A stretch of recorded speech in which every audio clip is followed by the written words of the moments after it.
नमस्कार, मी हेमंत देसाई, मॅक्स महाराष्ट्रवरती आपलं मनापासून स्वागत.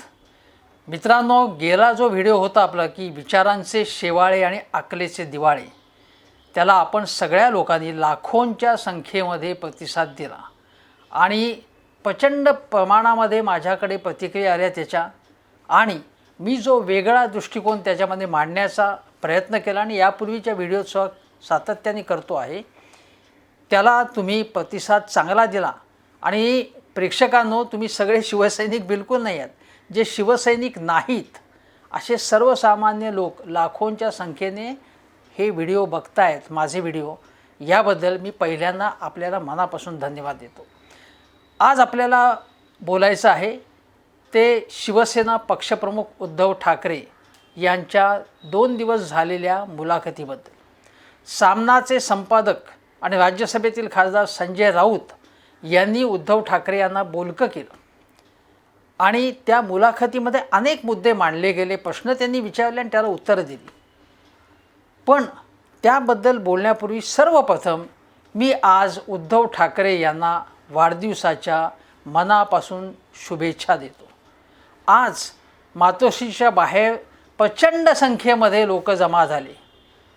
उद्धव ठाकरे असंख्य कार्यकर्त्यांना भेटले, अनेक लोकांनी त्यांना फोन केले आणि जो तुडुंब प्रतिसाद त्यांना आज मिळाला त्याच्यावरून हे दिसतंय, ज्यांना असं वाटते की शिवसेना संपलेली आहे, शिवसेना बुडालेली आहे आणि आमची शिवसेना आहे, सगळ्या पक्षावरती आमची हुकूमत आहे, असं ज्यांना वाटतं आहे, तेही आज एकनाथ शिंदे गटातील आमदार आणि खासदार चाट पडले असतील की अरे एवढा प्रतिसाद मिळतो आहे.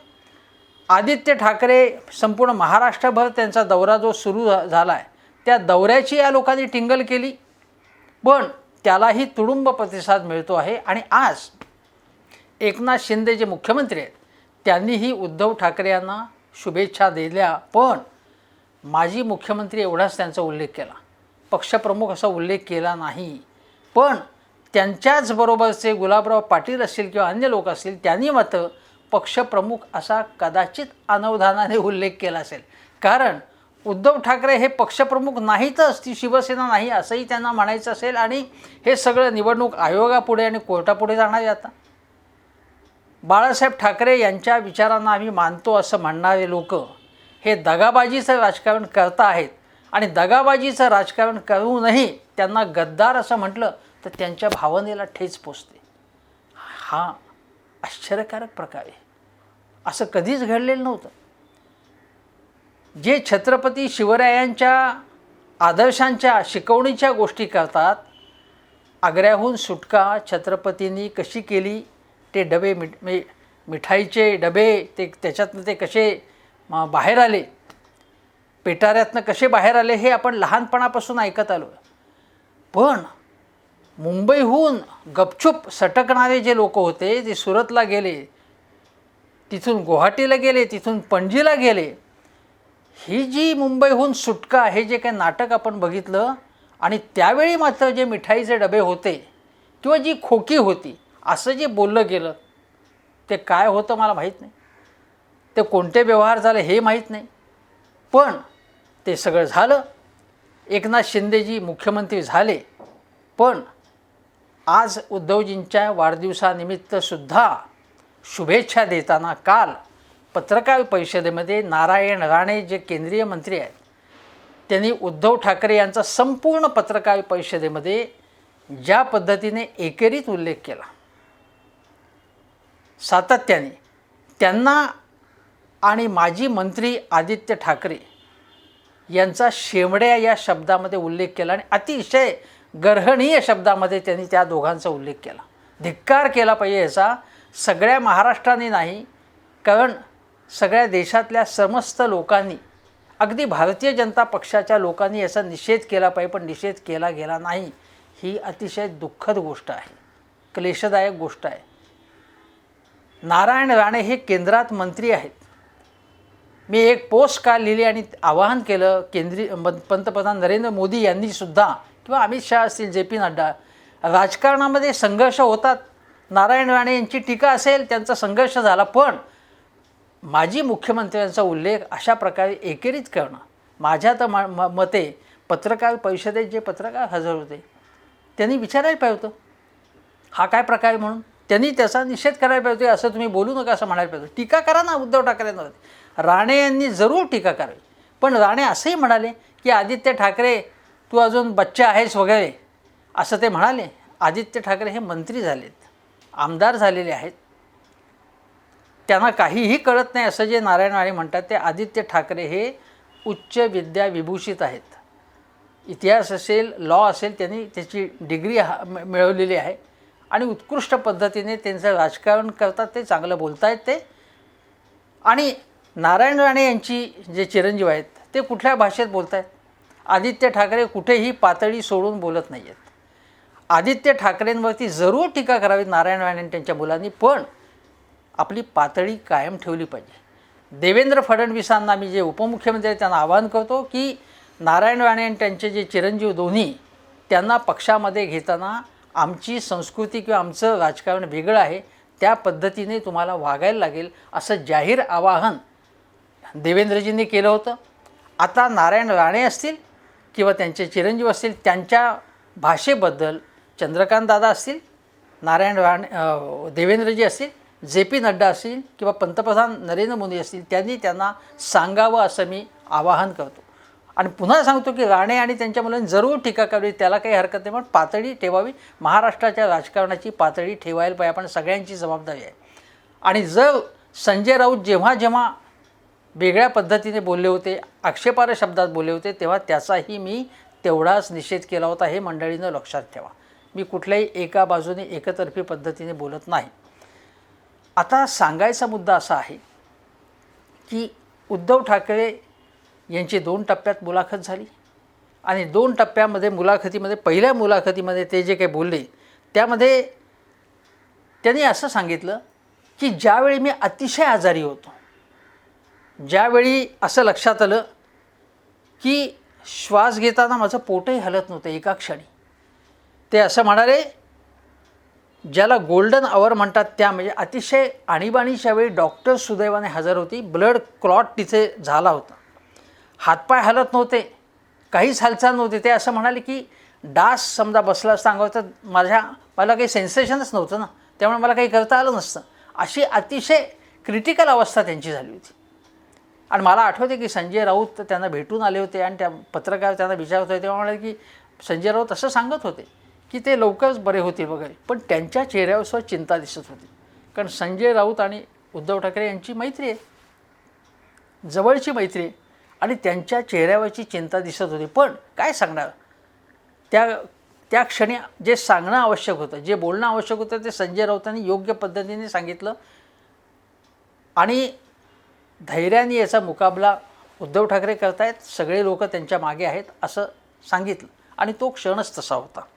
पण उद्धव ठाकरे काय म्हणाले की मी या क्षणीसुद्धा काहीजण मी असाच राहावा म्हणून देव पाण्यात बुडून बसले होते, ते पक्ष बुडवायला निघाले होते, तेव्हा पसरवलं जात होतं की आता हे काही उभे राहत नाहीत, आता आपलं काय होणार, तुझं काय होणार, ही चिंता त्यांना होती. आणि मग ते म्हणाले, एकनाथ शिंदेंना उद्देशूनच ते असं म्हणतायत की जेव्हा नाव घेतलं नाही, जेव्हा मी तुम्हाला पक्ष सांभाळण्याची जबाबदारी दिली, नंबर 2चं पद दिलं, पूर्ण विश्वास टाकला, त्या विश्वासाचा तुम्ही घात केलात. मी हॉस्पिटलमध्ये असताना माझी हालचाल बंद होती तेव्हा तुमच्या हालचाली जोरात होत्या आणि त्याही पक्षाच्या विरोधात. माझ्या मते हे माणुसकीला धरून नाही. ज्यावेळी आपला पक्षप्रमुख संकटात होता तेव्हा त्याच्या बाजूने उभं राहणं आवश्यक होतं. ज्या काही तुम्हाला भूमिका मांडायच्या होत्या त्या नंतर मांडता आल्या असत्या, जे काही करायचं होतं ते नंतर करता आलं असतं, तेही करायलाच नको होतं. परंतु त्या क्षणी उद्धव ठाकरे यांच्या मागे उभं राहणं आवश्यक होतं, पण ते झालं नाही. या राजकारणाला काय म्हणायचं. उद्धव ठाकरे यांनी त्यांची जी ही सगळी शारीरिक अवस्था सांगितली, पण त्यापेक्षा त्यांना जो शॉक बसला असेल आपल्या जवळच्या सहकाऱ्यांकडनं, ज्याच्यावरती विश्वास टाकला त्याच्याकडूनच जर फंद फितुरी होत असेल तर त्याला काय म्हणायचं.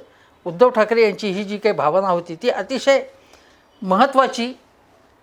आणि आज जे त्यांच्या मागे उभे आहेत, मी पुन्हा सांगतो की अजय चौधरी, अरविंद सावंत, विनायक राऊत अगदी रवींद्र वायकर आज दिसत होते जवळ,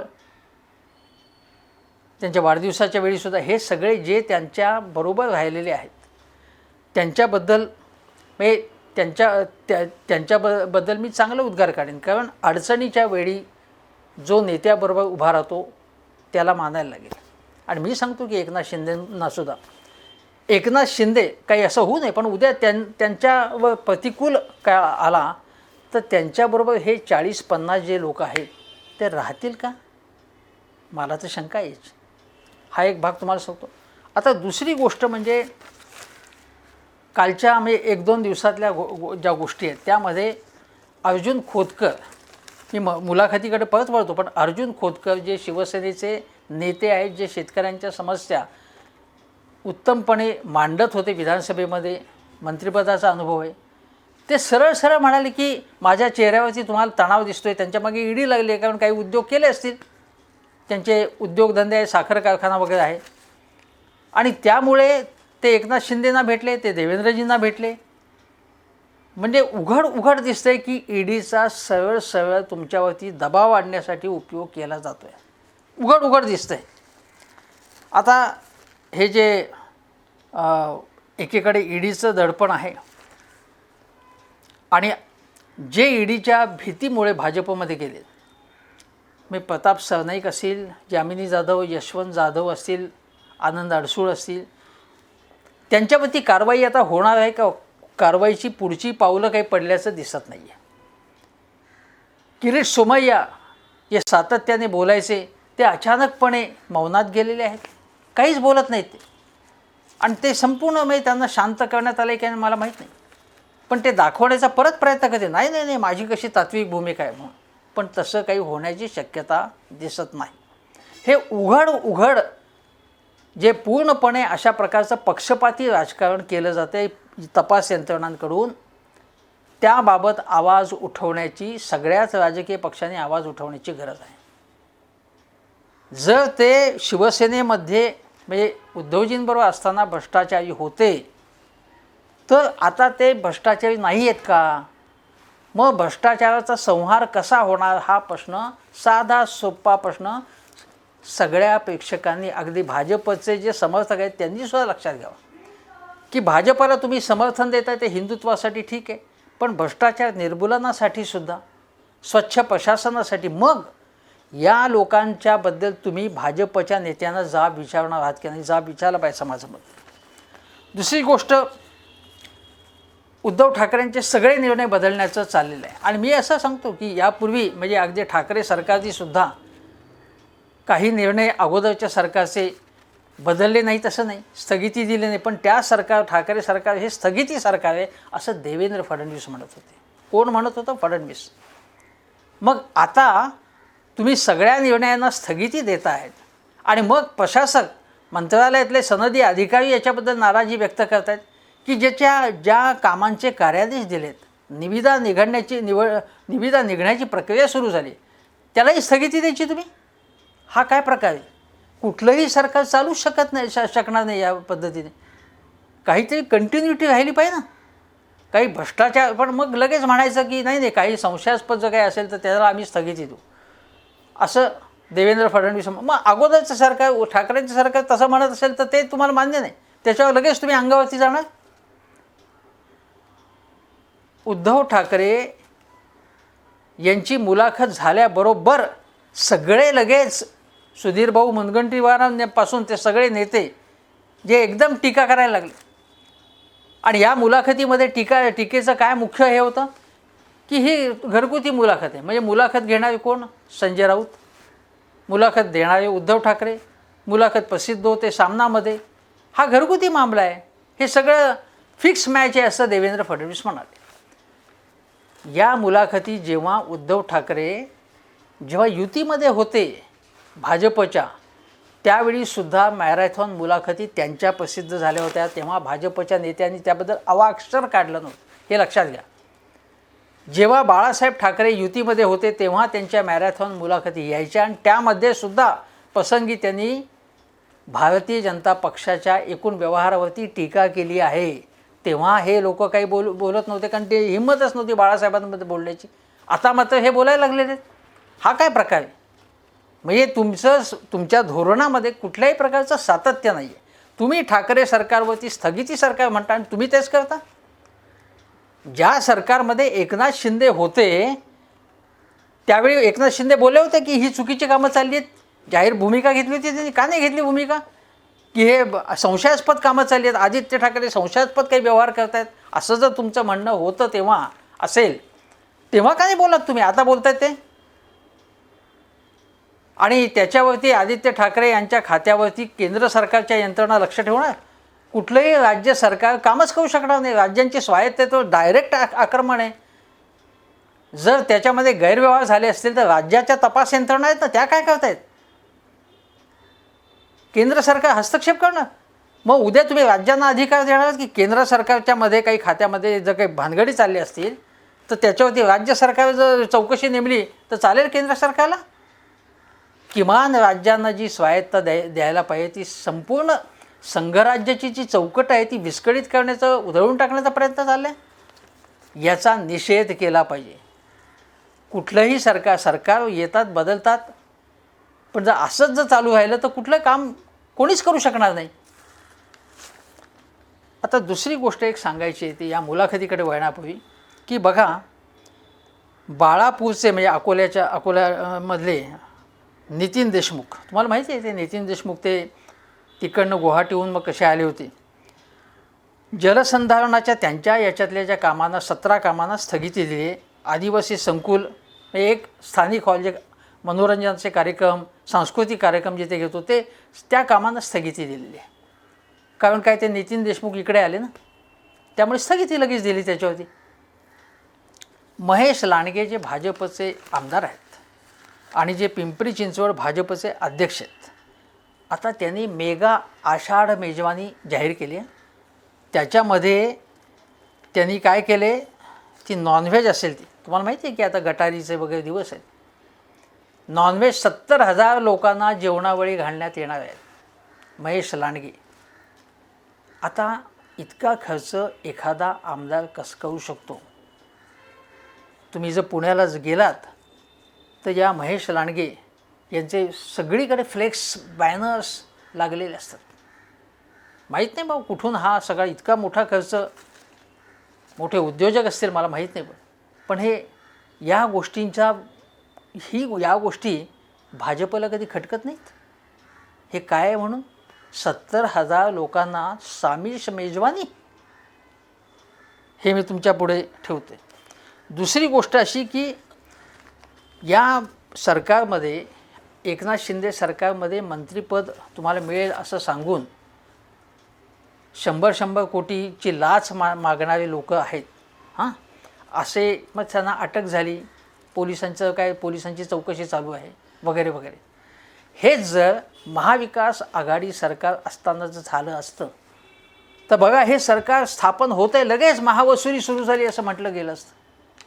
मग ज्या लोकांना असं वाटतं आहे की या सरकारमध्ये आमचा इन्फ्लुअन्स आहे म्हणून आम्ही त्यांचं लाच मागतो आहे, त्यांच्या या लोकांकडून लाच मागण्याची त्यांना हिंमत होती आहे, मग हे लोक कोण होते ज्यांना अटक झाली, किंवा या अटक झालेल्यांच्या मागे कोण होते? त्यांच्याकडे हिंमत कशी आली? कोण आहेत त्यांच्या मागे? मग शिंदे फडणवीस सरकारबद्दल जर उद्धव ठाकरे यांच्या शिवसेनेच्या नेत्यांनी टीका केली या संदर्भात की हे सुद्धा अशाच प्रकारचं सरकार आहे का असा प्रश्न विचारला तर ते चालेल का? हा एक मुद्दा. दुसरी गोष्ट, उद्धव ठाकरेंनी जे मुलाखतीमध्ये सांगितल्या ज्या महत्त्वाच्या गोष्टी सांगतो की ते असं म्हणाले की सेनेचा मुख्यमंत्री परत होईल. त्यांना राऊतांनी विचारलं, संजय राऊतांनी, की तुम्ही एकदम रिलॅक्स दिसताय, काही टेन्शन नाही. ते म्हणाले काय, काहीच टेन्शन नाही, सत्ता येते आणि जाते, मी मुख्यमंत्री होतो आता नाही आहे, काय फरक पडला. पूर्णपणे रिलॅक्स होते ते. म्हणजे बघा, उद्धव ठाकरे म्हणजे हताश होतील, निष्प्रभ होतील असं ज्यांना वाटते तसे बिलकुल झालेलं नाही. नंतर ते असं म्हणाले की सेनेचा मुख्यमंत्री परत होईल याचा अर्थ काय की त्यांना पूर्णपणे विश्वास आहे की हे जे सर्वसामान्य सैनिक गावोगावी आपल्याला प्रतिसाद देत आहेत ते आपल्या मागे उभे राहतील. आणि पुन्हा शिवसेनेचा मुख्यमंत्री होईल. आता शिवसेनेचा मुख्यमंत्री याच्यापूर्वी जेव्हा होणार होता, म्हणजे 2019मध्येच, म्हणजे उद्धव ठाकरे स्पष्टपणे असं म्हणाले, शिवसेनेचा मुख्यमंत्री व्हावा होईल असा शब्द मी बाळासाहेबांना दिला होता, असं ते म्हणाले. आता हा शब्द जेव्हा त्यांनी हा बाळासाहेबांना दिला होता शब्द, मी नाही, शिवसेनेचा मुख्यमंत्री होईल असं ते म्हणाले. याचा अर्थ स्पष्ट आहे की नंबर 2 जे असेल, म्हणजे एकनाथ शिंदे, त्यांना मुख्यमंत्री करण्याचा त्यांचा इरादा होता. आता हा प्रश्न संजय राऊतांनी पुढे विचारायला पाहिजे होता, तो का विचारला नाही मला माहीत नाही. पण जर असं होतं तर मग उद्धव ठाकरे असं म्हणाले ते 2019 साली, मग एकनाथ शिंदे का नाही मुख्यमंत्री होऊ शकले? मग असं सांगण्यात आलं की उद्धव ठाकरे असं म्हणे की राष्ट्रवादीचा त्याला विरोध होता त्यांच्या नावाला म्हणजे त्यांचं असं मत होतं की उद्धव ठाकरेच मुख्यमंत्री झाले पाहिजेत. मग हे अजितदादा पवार यांनी खोडून काढलं. ते असं म्हणाले की असं आम्ही तर काही विरोध केला नव्हता. पण मग का असं झालं? कदाचित माझं असं मत आहे की शरद पवारांचं मत असं असेल की ठाकरे घराण्यातली व्यक्ती, उद्धव ठाकरेंचं नसेल मत, शरद पवारांना वाटलं असेल की लेजिटिमसी म्हणजे किंवा त्यांच्या नावाला पाठिंबा सगळ्या शिवसेनेचा उद्धव ठाकरेंच्या नावाला मिळेल. एकनाथ शिंदेंच्या नावाला काही लोकांनी पाठिंबा शिवसेनेतला दिला असं, म्हणजे सगळ्यांनी एकमुखी पाठिंबा दिला नसता. आणि शिवाय ठाकरे घराण्याचं जे वलय आहे त्यामुळे जर उद्धव ठाकरे मुख्यमंत्री झाले तर त्यामुळे महाराष्ट्राच्या मंत्रिमंडळाला एक चेहरा मिळेल आणि देशामध्ये सुद्धा त्याला मान्यता मिळेल. असा जर विचार शरद पवारांनी केला असेल तर तो योग्य आहे असं माझं मत. मी हे माझ्या पद्धतीने कोडं सोडवले ते असं की उद्धव ठाकरे यांची खरोखरीच इच्छा नव्हती, पण शरद पवारांचं आणि अन्य नेत्यांचं, काँग्रेसच्या नेत्यांचंही तसंच मत असेल की एकनाथ शिंदे हे काही महाराष्ट्रव्यापी नेतृत्व तेव्हाही नव्हतं. अजून आता प्रस्थापित होऊ शकेल त्यांचं, मी असं नाही म्हणत, पण आत्तापर्यंत तरी ते त्यांचं महाराष्ट्रव्यापी नेतृत्व तसा चेहरा नाही येत, हे लक्षात घ्या. आता दुसरी गोष्ट अशी की उद्धवजींनी असं स्पष्ट विधान केलं, महाविकास आघाडीचा प्रयोग चुकला नाही, आमची चूक झाली नाही असं ते स्पष्ट म्हणाले. म्हणजे महाविकास आघाडीमध्ये जाऊन पछतावलो आम्ही असं ते बिलकुल म्हणाले नाही. उलट ते सातत्याने म्हणत आहेत की जे मित्र म्हणून जे आमच्याबरोबर मित्र म्हणून राहिले 25-30 वर्ष भाजपवाले, त्यांनी आम्हाला दगा दिला, त्यांनी खंजीर खुपसला. आणि एकनाथ शिंदेंनी तर आणि त्यांच्या सहकाऱ्यांनी तर खंजीर खुपसलाच आहे, विश्वासघात केलेलाच आहे, हे तर ते म्हणताच आहे. म्हणजे आजही आपली ती चूक झाली असं उद्धव ठाकरेंचं ना वाटत नाही. राष्ट्रवादीबद्दल किंवा काँग्रेसबद्दल त्यांनी अजून एकदाही अपशब्द काढला नाही. माझा एवढाच प्रश्न आहे की महाविकास आघाडी आहे का अजून, म्हणजे ती सक्रिय आहे का? महाविकास आघाडीत शिवसेना आहे का? अजून ते अधिकृतपणे बाहेर पडले नाही. पण महाविकास आघाडी म्हणून जे सगळ्यांनी एकत्रित येऊन जे शिंदे फडणवीस सरकारला जाब विचारायला पाहिजे, आंदोलनं केली पाहिजे, तसं गेल्या इतक्या दिवसात झालं नाही. बघा आता काय 27-28 किती दिवस झालेत हे सरकार येऊन. पुरामुळे, पावसामुळे लाखो हेक्टर शेती पाण्यात गेलेली आहे, जमिनीवरची माती खरवडून निघालेली आहे, पंचनामे झाले नाही आहेत, लोकांना मदत मिळाली नाही. हेच जर ठाकरे सरकार असतं तर यांनी काय केलं असतं? अक्षरशः बोंबा मारल्या असत्या या सगळ्या आज जे सत्तेवरती आहेत भाजपचे आणि लोक जे आहेत त्यांनी बोंबा मारल्या असत्या आज. तशाच बोंबा अजितदादा पवारांनी प्रश्न विचारलेत यासंबंधी, पण काँग्रेस आणि या सगळ्या लोकांनी आंदोलनं त्या प्रश्नावरती छेडलेली नाहीत. एकत्रितपणे आंदोलनं केली पाहिजेत महाविकास आघाडीने या संदर्भात, शेतकऱ्यांच्या संदर्भात, पूरग्रस्तांच्या संदर्भात, त्यांच्या मदतीच्या संदर्भात.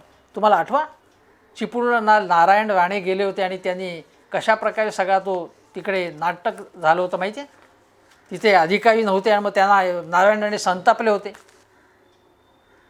मग प्रवीण दरेकरांनी मध्ये तोंड घातले होते, ते त्यांच्यावरतीच बरसले. असा तो त्यांचा दरारा. एवढा अपमान करूनसुद्धा प्रवीण दरेकरांनी त्यांचीच बाजू घेतली. ठीक आहे, जे असेल ते असेल.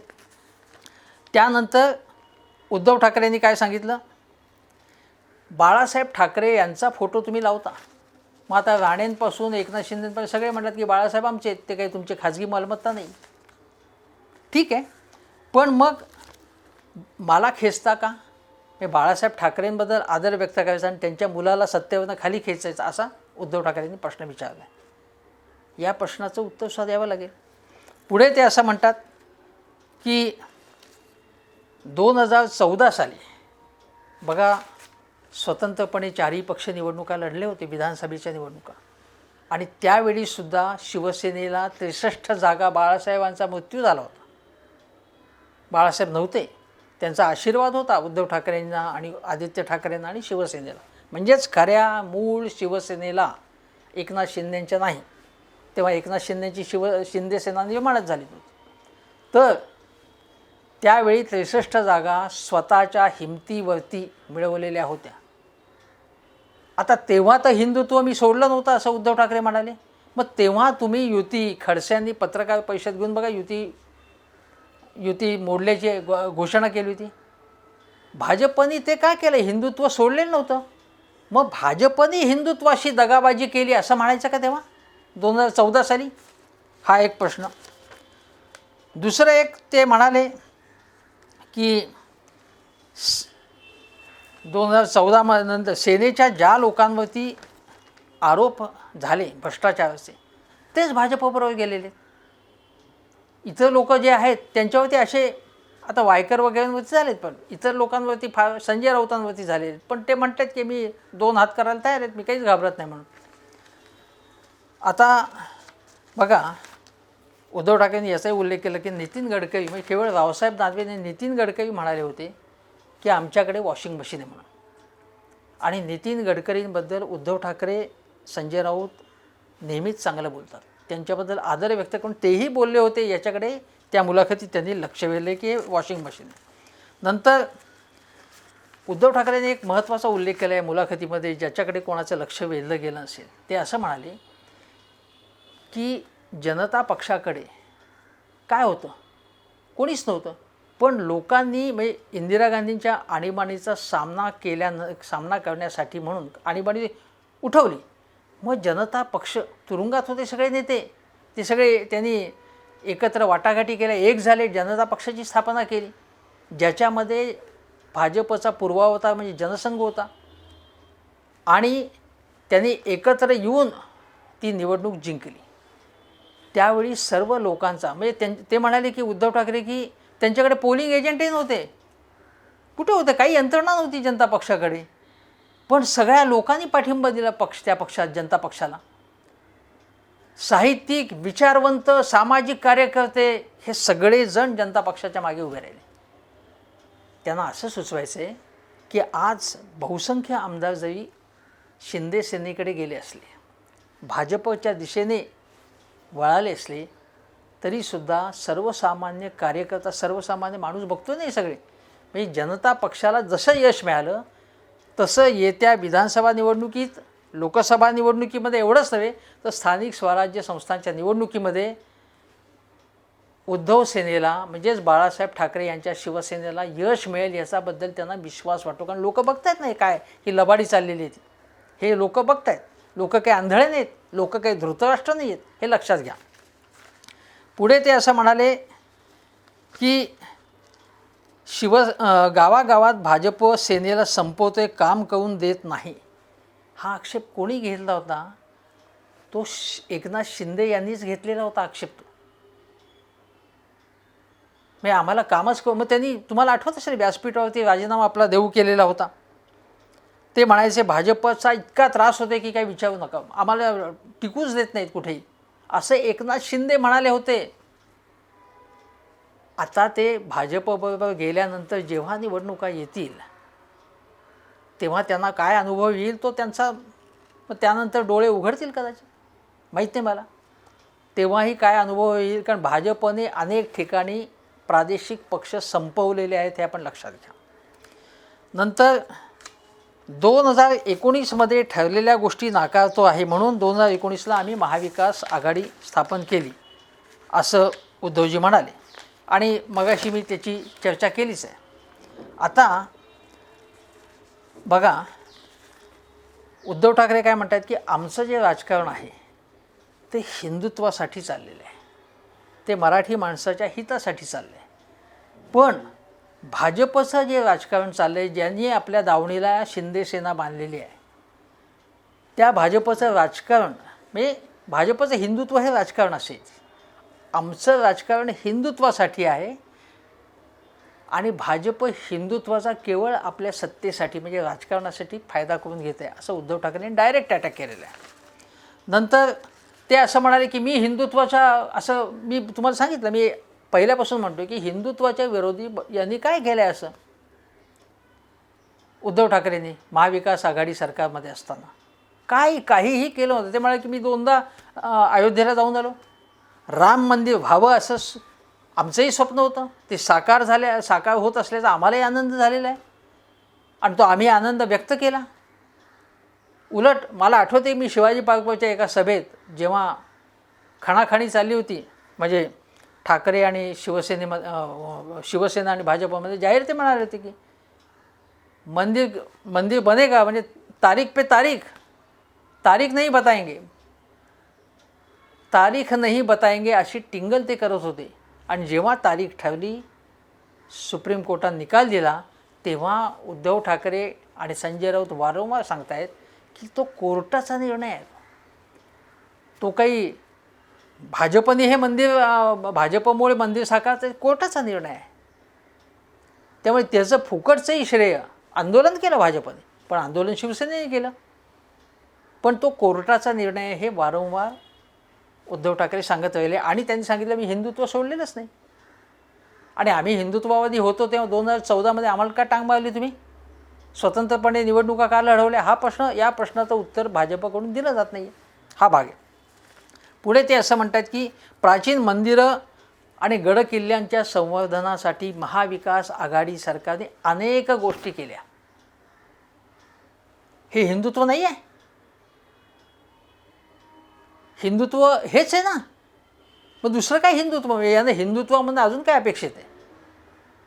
म्हणजे उद्धव ठाकरे यांनी हिंदुत्व सोडलं, शिवसेनेने मूळ शिवसेने हिंदुत्व सोडलं, हा आरोप बोगस आहे. शिवसेना संपवण्यासाठीच करण्यात आलेलं हे षडयंत्र आहे. त्या षडयंत्राचा भाग म्हणजे हा एक आरोप आहे. नंतर उद्धव ठाकरे म्हणाले की बघा, हे जे काय आम्ही शिवसेना म्हणतो ते उघड आहे की त्यांना दुसऱ्या पक्षात विलीन व्हायला लागेल, कदाचित MIM बरोबर विलीन होत असंही त्यांनी एक उपरोधाने म्हटलं, कोणाही बरोबर विलीन व्हायला लागेल. पण विलीन झालो तर आपली ओळख संपेल, भाजपवर विलीन आपण जर झालो तर आपल्याला कोण विचारणार, असा प्रश्न त्यांच्या पुढे समोर आहे. त्यामुळे आमचीच खरी शिवसेना असा त्यांचा दावा आहे. बघा, हा दावा असल्यामुळे हे काय चाललं आहे, त्यांना निशाणी सुद्धा पाहिजे.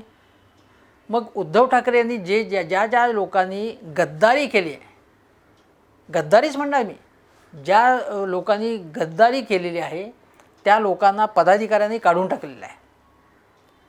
त्या पदाधिकाऱ्यांना मग पुन्हा फेरनियुक्ती कोणी केली? शिंदेंनी परत त्या लोकांची आपल्या गटातर्फे फेरनियुक्ती केली. हे चालू आहे. शिंदेने राष्ट्रीय कार्यकारिणी जाहीर केली स्वतःची, शिंदे सेनेची. म्हणजे पक्षावरती सुद्धा त्यांना पूर्ण नियंत्रण हवं आहे. पण त्या कार्यकारिणीमध्ये कोणी अध्यक्ष नाही आहे, कोणी पक्षप्रमुख नाही आहे. मग उद्धव ठाकरे असं म्हणत आहेत की त्यांना विधिमंडळाचं संपूर्ण ताबा घेतलाच आहे, सगळे आमदार बहुसंख्य आपल्याकडे घेतलेले. त्यांना निवडणूक निशाणी पाहिजे आहे, त्यांना पक्ष आपल्या ताब्यात घ्यायचा आहे. उद्धव ठाकरे उपहासाने म्हणाले त्यांना कदाचित पंतप्रधान पद पाहिजे असं. उद्या नरेंद्र मोदींच्या जागी मी पंतप्रधान आहे. राक्षसी महत्त्वाकांक्षा या व्यवस्थाकडे, एकनाथ शिंदेकडे, असा थेट आरोप त्यांनी केला. नाव न घेता पण त्यांनाच उद्देशून ठेवून राक्षसी महत्त्वाकांक्षा हा शब्द त्यांनी वापरला. हे अतिशय गाजलेलं जुन्या काळातलं नाटक आहे. महत्त्वाकांक्षा प्रत्येकाला असते, स्वार्थ प्रत्येकाकडे असतो, पण राक्षसी महत्त्वाकांक्षा हा भयंकर प्रकार असं त्यांनी सांगितलं. आणि ते सांगताना त्यांनी असं सांगितलं की बघा की मी पैसे दिले नाहीत असं ते म्हणत आहेत. म्हणजे निधी आमच्या काळामध्ये अजितदादा सगळा राष्ट्रवादी खेचत होते, त्यांनी असं सांगितलं की जेव्हा माझ्याकडे हे प्रश्न घेऊन आमदार आले, आधी त्यांनी सांगितलं की मी दीर्घकाळ आजारी होतो, त्यामुळे कोणाला भेटू शकत नव्हतो मी. अशावेळी माझ्या मागे उभं राहून शिवसेनेच्या हिताचं राजकारण सत्तेमध्ये सरकारात राहूनसुद्धा एकनाथ शिंदे यांनी करायला पाहिजे. एकनाथ शिंदे यांच्या खात्याला अजितदादांनी सांगितलं की काय 12-15 हजार कोटी रुपये त्यांच्या खात्याला दिले होते. त्यांच्यावर काही अन्याय झाला नव्हता. अजितदादांच्या वतीने असंही सांगण्यात आलं की इतर अनेकांना कशा पद्धतीने दिलं हेही त्यांनी आकडेवारी दिली होती. ठीक आहे, पण तरीसुद्धा हे आमदार जे शिंदेंबरोबर गेलेले आहेत ते सर्व काही खोटं बोलतात असं मी म्हणणार नाही. त्यामध्ये काही तथ्य असेल ना, काही मुद्दे असतील, अन्याय झाला असेल. पण उद्धवजी असं म्हणाले की त्यांना मी बोलवलं आणि मग अधिकाऱ्यांना समोर ठेवलं, जे प्रश्न होते ते सोडवण्याचा प्रयत्न केला. तेव्हा ते म्हणाले की ठीक आहे, त्याने आनंद व्यक्त करा सगळ्या आमदारांनी, जे आमदार जे आता शिंदे सेनेमध्ये गेलेले ते. नंतर अजितदादा, शरद पवार अशी आमची बैठक झाली. हे प्रश्न सोडवण्याचा माझा प्रयत्न होता. मुद्दा असा आहे की हे फंड किंवा संजय राऊतांचं बोलणं हा मतभेदाचा मूळ मुद्दाच नव्हता. मतभेदाचा मुद्दा असा होता की यांना कुठल्याही परिस्थितीत मुख्यमंत्री बनायचं होतं आणि त्यासाठी मग त्यांचं धाडस होत नव्हतं. मग त्यांना ताकद मागून जेवढी पुरवली, देवेंद्रजींनी त्यांना खूप महिने त्यांना आपल्याकडे हे घेण्याचा प्रयत्न केला आणि मग एका क्षणी ते तयार झाले. हा खरा भाग आहे. महत्त्वाकांक्षा हे नक्कीच आहे. दुसरी गोष्ट असेल की मी जे वारंवार म्हणत होतो, ज्याप्रमाणे नेहरू गांधी घराणं हे काँग्रेसला नेहरू गांधी घराण्यापासून मुक्त करायचं आहे असा भाजपची इच्छा आहे. पण ते अजून शक्य झालं नाही. मग त्यांच्यावरती ईडी वगैरे त्यांच्यावरती आरोप करणं वगैरे चालू झालेलं. जर त्याचप्रमाणे ठाकरे मुक्त शिवसेना त्यांना पाहिजे. भाजपला ठाकरे मुक्त शिवसेना झाली आणि उद्या समजा असं झालं की हे सगळे रिटायर झाले आणि एकनाथ शिंदे किंवा कोणते सोमायगोमाय झाला तिथे, तर ती शिवसेनाचा चेहराच संपेल. जी शिवसेना निर्भीड हिम्मतवान आहे, भाजपशी सुद्धा 2 हात करायला तयार आहेत. जे शिवसैनिक रस्त्यावर येऊन लढायला तयार, ती शिवसेना ही एखादी आपण म्हणतो ना गोठ्यात बांधलेली गाय होईल. आणि तशी ती झाली, तिची ताकद कमी झाली की ती लाचार होईल आणि तशी लाचार संघटना भाजपला आपल्याबरोबर हवी आहे. मग त्याचा जोपर्यंत 100% भाजप होत नाही तोपर्यंत त्याला बरोबर घ्यायचं आणि 100% भाजप झालं की त्यांना फेकून द्यायचं. म्हणजे शिंदेंचा तसाच वापर करण्याचा भाजपचा दीर्घकालीन इरादा आहे. शिंदेंबद्दल त्यांना एवढे उमाळा, एवढा प्रेम याचं कारण काय? काहीच कारण नाही.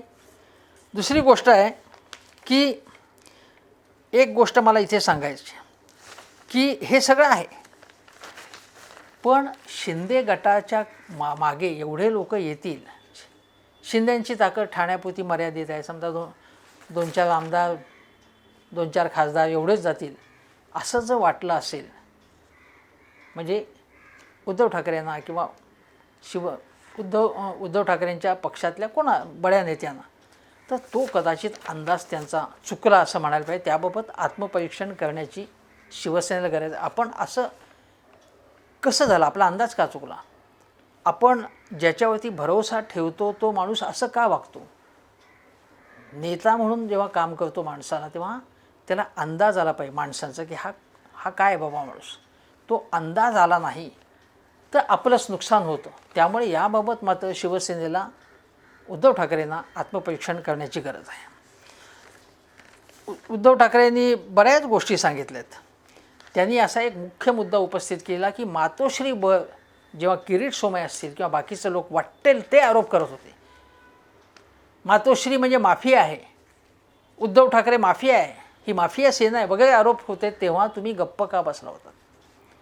हा सवाल आहे ना. आज तुम्ही गेला असाल भाजपबरोबर, जेव्हा तुम्ही शिवसेनेमध्ये होतात आणि हे जे सगळे आमदार त्यांच्याबरोबर गेलेले आहेत ते लोक गप्प का बसले? त्याबद्दल बोलत का नव्हते ते? का त्यांना ते घाबरलेले होते की आपण बोललो तर आपल्या मागे ईडी लागेल म्हणून?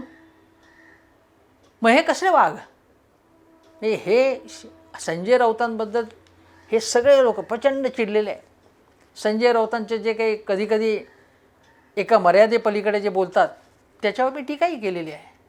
पण संजय राऊतांनी जी हिंमत दाखवलेली आहे ती हिंमत यापैकी कोणीही दाखवू शकलं नाही. भले मी आत गेलो तरी चालेल, पण मी मला बोलायचं ते बोलेन. हे जी हिंमत दाखवायला पाहिजे ती कोणीही यापैकी दाखवलेली नाही. दुसरं म्हणजे ते असं म्हणाले की हिंदूंची एकजूट बाळासाहेबांनी बांधली ती तोडावी आणि मोडावी असा या कपाळकरंट्यांचा उद्योग चालू आहे. बघा, मग हे शिवसेनेला कमकुवत करण्याचा हा प्रकार म्हणजेच हिंदुत्वावरचा हल्ला आहे. मग आम्ही हिंदुत्वासाठी म्हणून भाजपवर गेलो, हे मांडणी चुकीची आहे. मी महाविकास आघाडीत गेलं की हिंदुत्व संपलं. हिंदुत्व संपलं सोडलेलं नव्हतं. सातत्याने म्हणत होते की आम्ही हिंदुत्ववादी आहोत म्हणून, आम्ही घाबरत नाही म्हणून सातत्याने सांगत होते. आम्ही महाविकास आघाडीत आहेत, काँग्रेस राष्ट्रवादीला आवडणार नाही, रुचणार नाही म्हणून आम्ही धोरण बदललेलं नाही असं उद्धव ठाकरे पहिल्यापासून सांगत होते.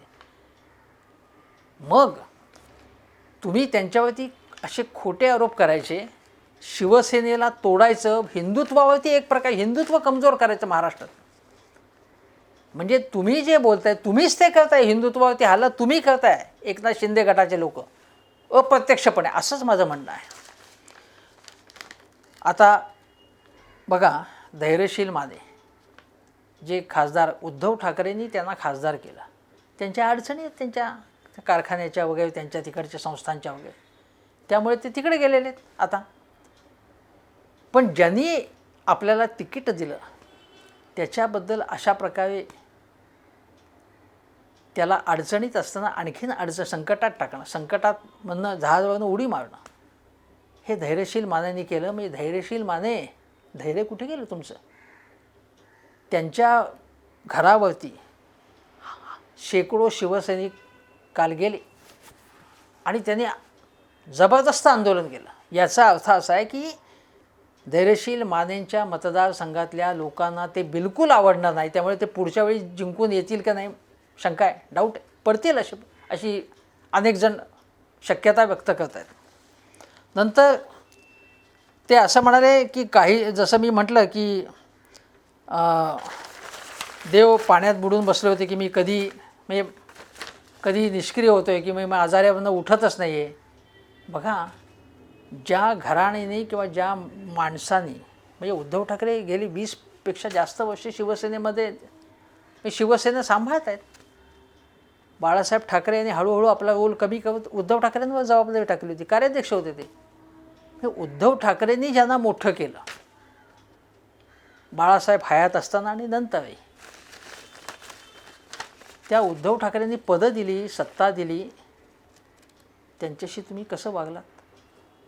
कधी एकटे असताना या शिंदे सेनेमधल्या आमदारांनी स्वतः पुन्हा एकदा विचार करावा की आपली चूक झाली आहे का?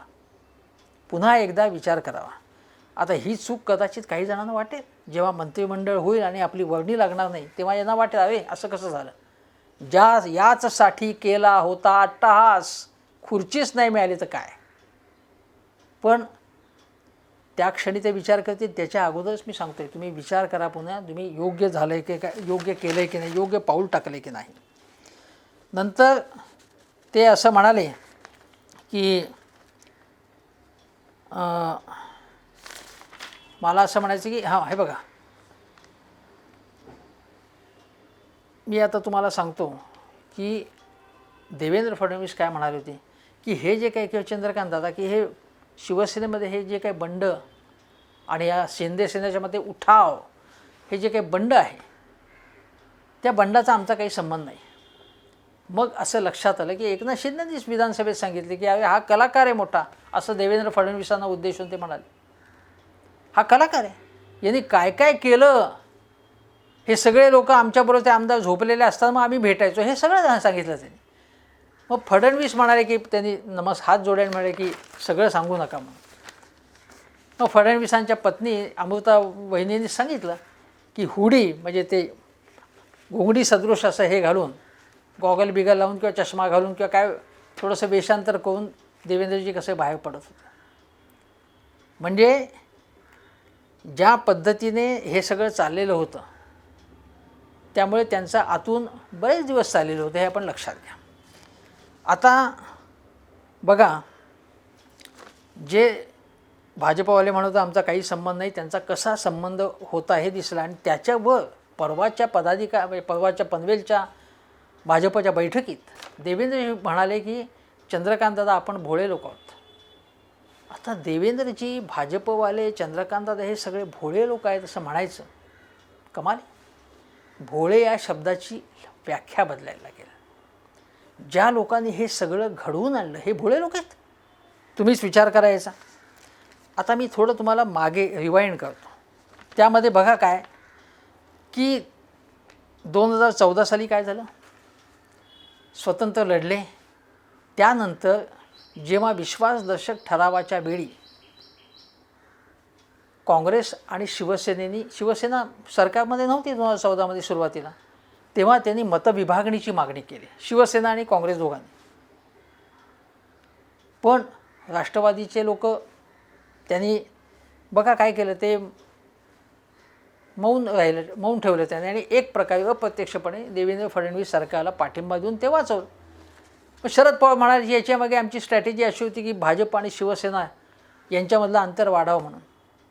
पण मग काय झालं बघा, तुम्हाला आठवत असेल की राज्यपालांचं अभिभाषणाच्या वेळी म्हणजे विद्यासागर राव होते, त्या मोठा गोंधळ घालण्यात आला आणि त्यावेळी काँग्रेसचे 5 सदस्य निलंबित करण्यात आले होते. आणि मग त्यावेळी विरोधी पक्षनेता कोण होते, एकनाथ शिंदे होते. एकनाथ शिंदे विरोधी पक्षनेता होते आणि नंतर मग शिवसेनेचं धोरण मग बदल आणि शिवसेना परत भारतीय जनता पक्षाबरोबर गेली. जर शिवसेना त्यावेळी सरकारमध्ये गेली नसती तर काय झालं असतं, शिवसेनेतलेच नेते सांगत होते की मग शिवसेना तेव्हाच फुटली असती आणि तेव्हा शिंदे वगैरे लोक जे असतील, विशेषतः शिंदेंच्या बरोबरचे लोक हे भाजपमध्ये गेले असते किंवा भाजपबरोबर गेले असते. तेव्हा एवढे लोक कदाचित गेले नसते, पण गेले असते. तेव्हाच ही गोष्ट घडून आली असती, हे मला तुम्हाला सांगा. आता तेव्हा काय झालं होतं बघा की तेव्हा विरोधी पक्षनेते झाले, मग सरकारमध्ये शिवसेना गेली. शिवसेनेला 6 कॅबिनेट मंत्रिपद मिळाली होती आणि 7 राज्यमंत्रीपद मिळाली होती. शिवसेनेने उपमुख्यमंत्रीपद आणि गृह खातं मागितलं होतं, पण ते त्यांना देण्यात आलं नाही. लक्षात ठेवा, देण्यात आलं नाही. आता मला सांगा की तेव्हा भारतीय जनता पक्षाकडनं हा अन्याय झाला होता. मग त्या अन्यायाच्या विरोधात एकनाथ शिंदेनी जाहीरपणे त्याच्यानंतर संताप व्यक्त केला, तोपर्यंत संताप व्यक्त केला नाही. मग खूप शिवसेनेच्याकडून नाराजी व्यक्त केल्यानंतर मग उद्योग आणि सार्वजनिक बांधकाम खातं देण्यात आलं.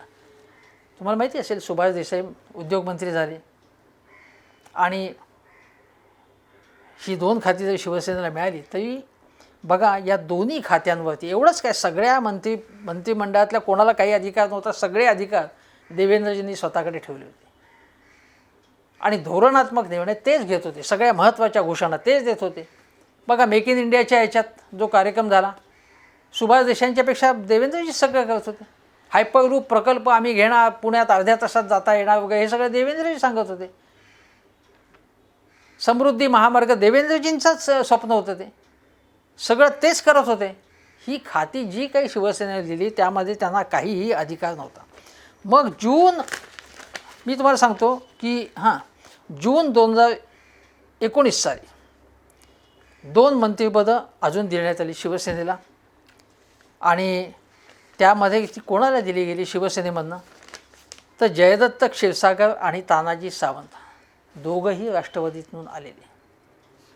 आणि त्यावेळी दीपक सावंतांच्याबद्दल काही नाराजी झाली होती, मग दीपक सावंतांचं आरोग्यमंत्रीपद गेलं.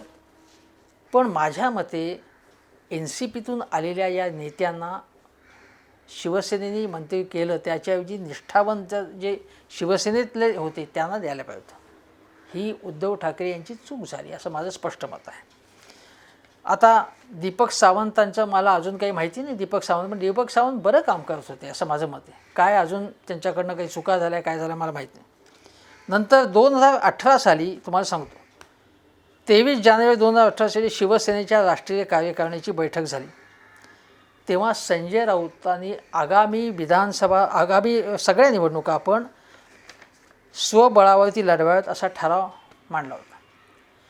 संजय राऊतांचं धोरण तेव्हापासून ते होतं. म्हणजे भाजपबद्दल ते नाखुश होते. सामनाच्या अग्रलेखामध्ये तुम्ही बघा, सामनामध्ये लेख बघा, रोकटोक बघा, सातत्याने ते टीका करत होते भाजपवरती.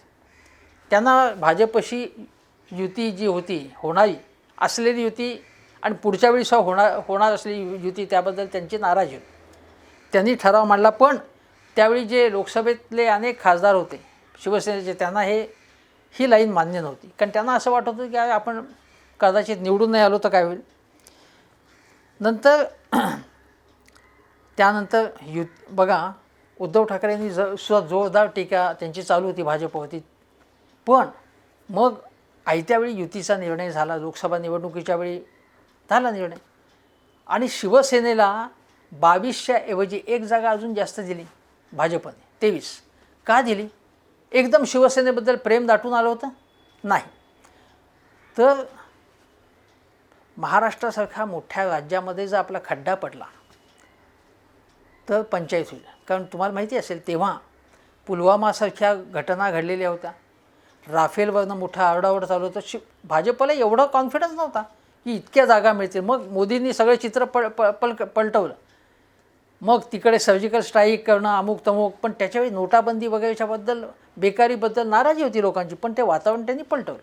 म्हणून त्यांना कॉन्फिडन्स नसल्यामुळे त्यांनी शिवसेनेशी युती केली. मग अमित शहा गेले, मातोश्रीवरती गेले, हे सगळं आपल्याला माहिती. पण त्यानंतर जे महत्त्वाची गोष्ट सांगायची की त्यावेळी मी संजय राऊतांची तुम्हाला लाईन काय होती ते सांगितली आणि हे जे काय घडलं तेही तुम्हाला सांगितलं की काय घडलं. नंतर मग युती झाली त्यांची, दोघंही एकत्रही झाले, हे सगळं आपल्याला माहिती आहे. आता त्यानंतर मग त्यांना असं, माझ्या मते प्रशांत किशोर त्यावेळी, माझ्या आठवणीप्रमाणे प्रशांत किशोर सल्ला देत होते. भाजपला मोदींना ॲडवाईस देत होते आणि त्यांची काही गणितं होती प्रशांत किशोरांची. ते उद्धवजींनाही भेटलेले होते. पण त्यावेळी म्हणजे असा अंदाज होता म्हणजे माझ्या मते शिवसेनेचा आणि कदाचित संजय राऊत असतील किंवा अन्य लोकांचं असेल की कदाचित म्हणजे भाजपवर गेलो तर आपल्याला फटका बसेल, आपल्या जागा कमी निवडून येतील असं त्यांना वाटत होतं. शिवसेनेचा जो इंटरनल सर्वे होता त्याचाही अंदाज असाच होता. आणि मग अशी मांडणी करण्यात येऊ लागली की स्वतंत्र निवडणुका जर लढवल्या, बघा काँग्रेस राष्ट्रवादी विरोधी पक्षात अतिशय कमकुवत झाले होते. शरद पवारांनी मग थोडी चित्र पालटवलं पण कमकुवत झाले होते. मग उद्धव ठाकरे असेल, संजय राऊत असेल, बाकीच्या काही नेत्यांना असं वाटतं की जर दोघं भाजप आणि शिवसेना एकमेकाच्या विरुद्ध लढले तर सगळी राजकीय जी स्पेस आहे ती दोघांच ऑक्युपाय करतील. ज्या जागा मिळेल दोघांनाच, म्हणजे 48 पैकी दोघांनाच जास्त जागा मिळतील असं एक वाटत होतं, असं एक गणित होतं. आणि मग हे गणित असूनही मग त्यानंतर त्यांनी युती केली. हे गणित होतं, मांडलं गेलं, पण युती केली. आणि आपण लक्षात घ्या की शिवसेनेच्या जेवढ्या जागा होत्या 2014मध्ये तेवढ्याच त्यांच्या निवडून आल्या. मग हे म्हणतायत की हे सगळं मोदींच्यामुळे झालं. पण जेव्हा युती नव्हती तेव्हासुद्धा 63 जागा आणल्या होत्या ना त्यांनी, म्हणजे विधानसभेमध्ये. मग शिवसेनेची म्हणून काही ताकद आहे की नाही, उद्धव ठाकरेंची म्हणून काही लोकप्रियता आहे की नाही, बाळासाहेब ठाकरे यांचं काही गुडविल आहे की नाही, तेव्हा शिवसेनेला एकदम अंडर एस्टिमेट करणं हे सुद्धा भाजपने ही चूक केली असं माझं मत आहे. आणि शिवसेनेतल्या अनेक लोकांना असं वाटत होतं की आपण 2014 ते 19 मंत्रिमंडळात गेलो होतो आपण शिवसेनेचे लोक, पण इतके आरोप प्रत्यारोप झाले होते की कार्यकर्त्यांच्या पातळीवरती खूप कटुता आहे. मी अगदी भाजपचे मला आठवत आहे की भाजपमध्ये सुद्धा मधू चव्हाणांसारखे नेते, ज्येष्ठ नेते, मला आठवते की एका बैठकीत त्यांनी सांगितलं होतं की आपण स्वतंत्र निवडणुका लढवू. आणि शिवसेनेतल्या लोकांनाही वाटत होतं की आपण स्वतंत्र सामान्य शिवसैनिकांच्या मध्ये असं खूप कटुता निर्माण झाली होती, म्हणजे लोकल लेवलला सगळीकडे भाजप आणि शिवसेनेमध्ये. त्यामुळे त्यांना वाटत होतं की आपण स्वतंत्रपणेच हे सगळं काही करायला पाहिजे. पण देवेंद्रजींनी अमित शहानी काय केलं की लोकसभेमध्ये त्यांना कुठलाही रिस्क घ्यायची नव्हती, मग त्यांनी युतीबद्दल ते आग्रही होते. त्यावेळी शिवसेनेचं, उद्धव ठाकरे यांचं, संजय राऊतांचं हिंदुत्व संपलं असं त्यांना वाटलं होतं तेव्हा, कारण तेव्हा महाविकास आघाडीबरोबर ते गेलेलेच नव्हते. पण मग काय सांगण्यात आलं, देवेंद्र फडणवीस म्हणाले की हिंदुत्व, राम मंदिर, शेतकरी कल्याण योजना या मुद्द्यावरती आम्ही युती केलेली आहे लोकसभेसाठी. आता बघा, हिंदुत्वाचा त्याच्यामध्ये समावेश होता. मग जो पक्ष आपल्याबरोबर 25-30 वर्ष होता साथीत, देवेंद्रजी आणि उद्धव ठाकरे यांची मैत्री होती झालेली.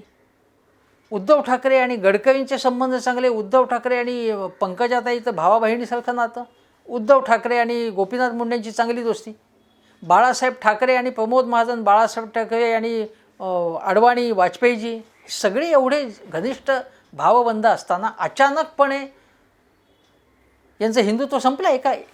एका मुमेंटला जेव्हा ते काँग्रेस राष्ट्रवादीबरोबर गेले तेव्हा तुम्ही ते सांगत होते की आम्ही त्यांच्याबरोबर गेलो पण आमचं हिंदुत्व संपलं नाही. पण हिंदुत्व संपलं, नष्ट झालं. कारण काय, आमच्याबरोबर आले तर तुमचं हिंदुत्व असेल, आमच्याबरोबर नसाल तर हिंदुत्व संपलं. उद्या एकनाथ शिंदेंनी जर देवेंद्र फडणवीस आणि भाजपची साथ सोडली तर त्यांचं हिंदुत्व संपलं असं ते म्हणतील. हे एकनाथ शिंदे गटाने लक्षात घेतलं पाहिजे. आता बघा, तेव्हा मी तुम्हाला सांगतो अजून काही गोष्टी. 2019मध्ये कोणत्याच पक्षाला बहुमत मिळणार नाही आणि मग प्रादेशिक पक्षांचं म्हणजे JDU असेल, म्हणजे नितीश कुमारांचा, शिवसेना यांच्यासारख्या प्रादेशिक पक्षांचं महत्त्व वाढेल आणि मोदींना केंद्रात पाठिंबा आपण देऊ, लोकसभेमध्ये पाठिंबा देऊ.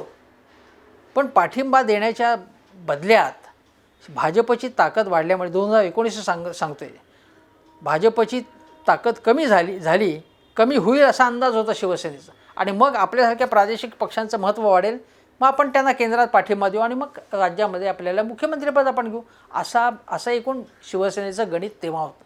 उद्धव ठाकरे यांच्या शिवसेनेचं गणित तेव्हा होतं. आणि पण जेव्हा भाजपला 303 जागा मिळाल्या भाजपला, हे गणित, मग त्यांना काही गरज नव्हती प्रादेशिक पक्षांचं. आणि त्याच्यानंतर मग लोकसभा निवडणुकीमध्ये झालेल्या यशानंतर भाजपच्या डोक्यात हवा गेली. आणि मग बघा, जेव्हा विधानसभा निवडणुकीमध्ये युती झाली, पण त्यावेळी अनेक जागा ज्या वीक होत्या त्या आपल्याला मिळाल्या, अनेक शहरामध्ये जागा मिळाल्या नाहीत, अनेक ठिकाणी आपले उमेदवार पाडण्यात आले, बंडखोर उभे करून किंवा अपक्ष उभे करून. हा शिवसेनेचा अनुभव आहे. मला तुम्ही सांगा की ज्यांच्याबरोबर 25-30 वर्ष एकत्र संसार केला, त्यांच्याशी उगाच भांडण करण्याचं उद्धव ठाकरेंना काय कारण होतं. मग ही युती भंगली. यामध्ये समजा झाले असेल शिवसेनेकडनं, उद्धव ठाकरे त्यांच्या काही नेत्यांकडनं काही वादग्रस्त वक्तव्य, चुकीची वक्तव्य झाली असतील, आताताई वक्तव्य झाली असतील असं धरून झाली असतील. पण मग भाजपकडून काही चुका झाल्या नाहीत का ही युती भंग पावण्याचं? तर भाजपचं म्हणणं असं आहे की जनादेश आपल्या भाजप शिवसेनेला होता, पण जनादेशाचा अवमान करण्यात आला आणि मग ते 2.5 वर्षाचं मुख्यमंत्रीपद वगैरे आपण बघितलं. त्याच्यावरनं काय, त्याच्या परत सांगत नाही मी तुम्हाला. पण असा शब्द दिलाच नव्हता असं देवेंद्र फडणवीसांचं मत, कारण मी त्या क्षणी तिथे होतो असं त्यांचं म्हणणं. उद्धव ठाकरे म्हणतात की नाही, तसा शब्द दिलेला होता. पण आता उद्धव ठाकरे म्हणत आहेत की आम्हाला जो तुम्ही शब्द दिला होता असं माझं मत आहे. समजा दिला नव्हता असं गृहीत धरलं तरीसुद्धा आता 2.5 वर्षाचा आमचाच मुख्यमंत्री आहे, कारण 2.5 वर्ष मी झालो आणि आता उरलेला काळ जो असेल ते एकनाथ शिंदे मुख्यमंत्री होते. मग आता तुम्ही त्यांना सगळे जे द्यायला तयार झालात. समजा मी असं म्हणतो की समजा तेव्हा शब्द दिला नव्हता आणि तरीसुद्धा अचानकपणे शिवसेनेने मागणी केली आम्हाला मुख्यमंत्रीपद पाहिजे आणि आम्हाला पहिल्यांदा पाहिजे, 2.5 वर्षानंतर नाही, पहिली 2.5 वर्ष आम्हाला पाहिजे असं शिवसेनेने हट्ट धरला अचानकपणे.